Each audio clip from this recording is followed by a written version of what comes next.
Yes, മലയാള സിനിമയിൽ നിന്ന് അടുത്തൊരു creative stuff pendulum. Vijay Babu പുതിയ നവാഗതർക്ക് പ്രൊഡ്യൂസർ എന്ന രീതിയിൽ മാത്രമല്ല ഹെൽപ്പ് ചെയ്യുന്നത്, ഇപ്പോൾ ആക്ടർ എന്ന രീതിയിലും ഹെൽപ്പ് ചെയ്യുന്നുണ്ട്. And as an actor he is developing.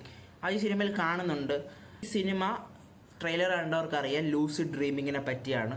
Lucid dreaming, shared dreams, പിന്നെ അവസാനം വെച്ച് ടൈം ലൂപ്പ്, ടൈം ട്രാവലൊക്കെ വരുന്നുണ്ട്. പറ്റി പറയുമ്പോൾ തന്നെ അത്യാവശ്യം നല്ലൊരു സ്ക്രിപ്റ്റ് വേണം. അത്ര എളുപ്പമല്ല. സ്ക്രിപ്റ്റ് സൈഡ് ഈ സിനിമ അത്യാവശ്യം കിടലുമാണ്.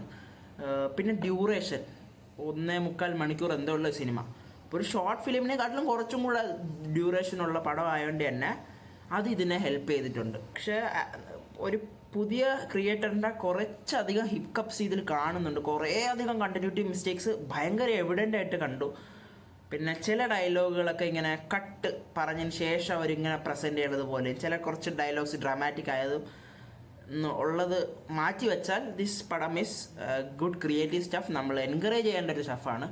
കാരണം എനിക്ക് ഭയങ്കര ഇഷ്ടമാണ് ഈ ലൂസിഡ് ഡ്രീമിങ്ങും ഇത് വെച്ച്. അപ്പോൾ അത് വെച്ചു അത്യാവശ്യം എൻഗേജിങ് ആയിട്ട് അവസാനം വരെ കണ്ടിരിക്കത്തക്ക രീതിയിൽ ഈ സിനിമ എടുത്തു വെച്ചിട്ടുണ്ട്.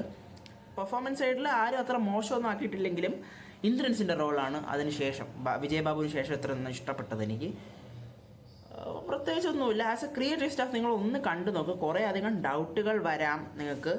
അതിൻ്റെ എക്സ്പ്ലനേഷൻ വീഡിയോസ് ഉണ്ട് യൂട്യൂബിൽ, അതൊന്ന് നീ കണ്ടു നോക്കിയാൽ മതി. അല്ലെങ്കിൽ രണ്ടാമത്തെ പ്രാവശ്യമെങ്കിലും സിനിമ കണ്ടാൽ നിങ്ങൾക്ക് മനസ്സിലാവും പല കാര്യങ്ങളും. എനിക്ക് അത്യാവശ്യം ഡീസൻ്റ് ആയിട്ടാണ് തോന്നിയത് ഈ പടം ഇങ്ങനെ തിയേറ്ററിൽ വൻ ശോക അവസ്ഥയായിരുന്നു. അത്രയ്ക്ക് ശോക അവസ്ഥ ആവേണ്ടിയിരുന്ന പടമല്ല. ബട്ട് ദെൻ മലയാളി ഓഡിയൻസ് അങ്ങനെയാണ്, വെരി അൺപ്രഡിക്റ്റബിൾ. അത്ര തന്നെ. അടുത്തൊരു വീഡിയോയിൽ കാണാം. അതുവരെ ബൈ.